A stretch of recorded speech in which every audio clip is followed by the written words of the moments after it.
नमस्कार साथियों, आप सभी का स्वागत है अपने चैनल श्री विद्यापीठ एग्जाम हब पर।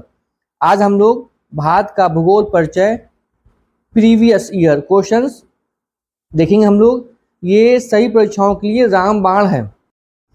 अब हम लोग जो मानचित्र दिया है भारत का, हम इसके बारे में देखेंगे और ये देखेंगे कि हमें अब क्या क्या पढ़ना है।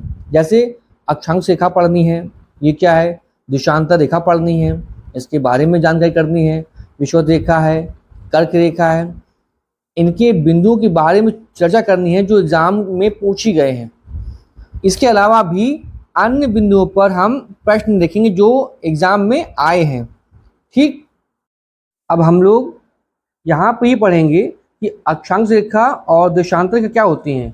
तो पृथ्वी की सतह पर खींची या ग्लोब पर खींची गई काल्पनिक रेखाओं को अक्षांश रेखाएं या देशांतर रेखा कहते हैं। अक्षांश रेखाएं को लैटिट्यूड कहते हैं इंग्लिश में। आप इसको ट्रिक से याद कर सकते हैं कि आकांक्षा लेटी है, ये ट्रिक काम आएगी अभी पहचानने में कि कौन सी लाइन कहाँ जा रही है। सेकंड है देशांतर रेखा, जिसे लॉन्गिट्यूड कहते हैं। इसके लिए ट्रिक क्या है, देश खड़ा है। अच्छा, अब अक्षांश रेखा को और देशांतर को हम समझेंगे कैसे। हम देखते हैं ग्लोब, ये जो ग्लोब है देखिए, इसमें कुछ खड़ी रेखाएं हैं और कुछ लेटी रेखाएं हैं ना। हम इन्हीं खड़ी और लेटी रेखाओं को देखते हैं। इस ग्लोब को हम थोड़ा इसको और ओपन कर लेते हैं। ठीक, अब देखिए हमने इस ग्लोब को ओपन कर लिया। इसमें लिखा हुआ है इस ग्लोब में लेटी रेखाओं को अक्षांश रेखा कहेंगे और खड़ी रेखाओं को देशांतर रेखा कहेंगे। अब देखिए जो ये एरो है ना, देखिए ये भैया हमारी लेटी है। तो आकांक्षा लेटी मतलब क्या, अक्षांश रेखा, ये लेटी हुई रेखा कहते हैं। नंबर 2, देश खड़ा है, देशांतर रेखा।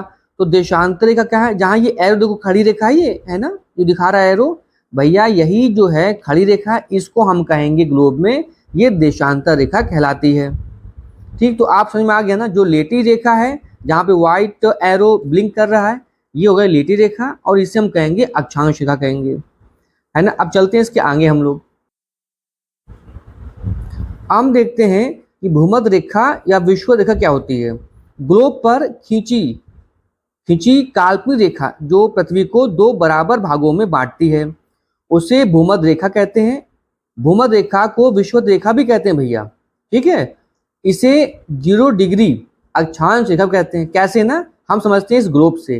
देखो भैया, इस ग्लोब में बीच से जो रेखा गई है इसे हम विषुवत रेखा कहेंगे, 0 डिग्री कहेंगे, और हम इसे भूमध्य रेखा भी कहेंगे। अच्छा, इसके ऊपर देखिए, इस रेखा के ऊपर जो ये रेखा गई है डॉट डॉट डॉट, ये है कर्क रेखा।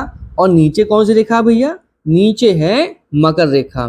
ठीक, महत्वपूर्ण बिंदु क्या है, भूमध्य रेखा पर सबसे बड़ा वृत्त बनता है, ये एग्जाम पूछा जाता है।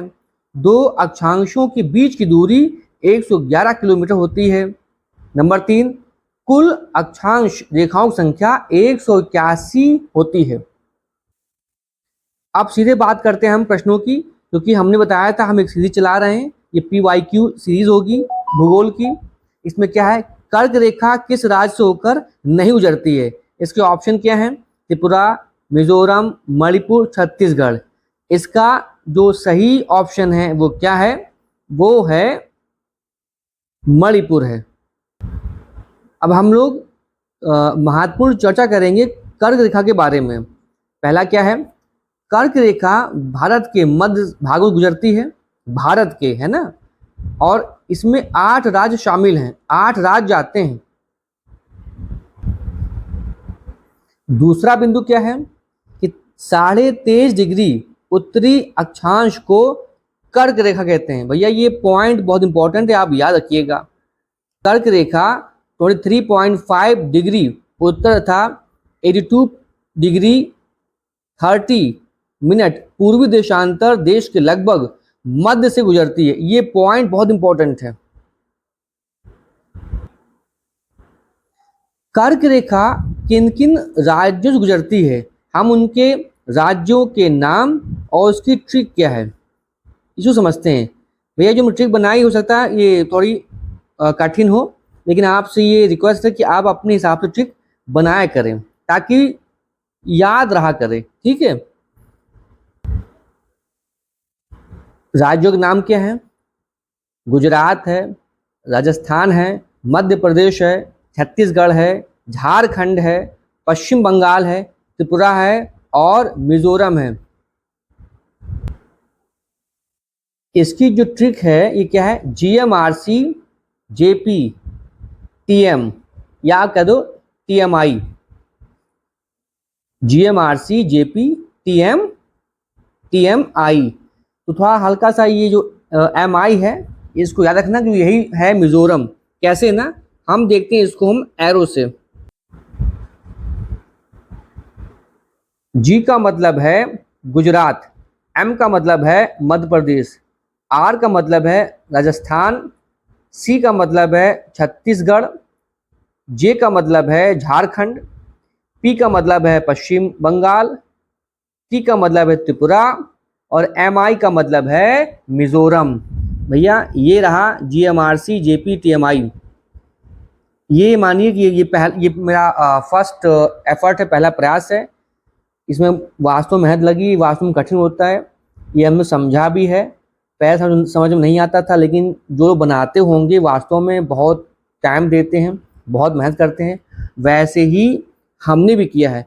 आपसे रिक्वेस्ट है कि इसको देखें, समझें। अगर आपको अच्छा लगे तो अपने चैनल श्री विद्यापीठ एग्जाम हब को लाइक करें, सब्सक्राइब करें एंड शेयर करें। हम इसी के आगे कल सीरीज भूगोल की सीरीज भूगोल परिचय हम लाएंगे, जो PYQ फॉर्म में होंगे। पिछले वर्षों में जो पूछे गए होंगे वो सारे के सारे हम यहाँ पर रिवील करेंगे। ठीक, जय हिंद।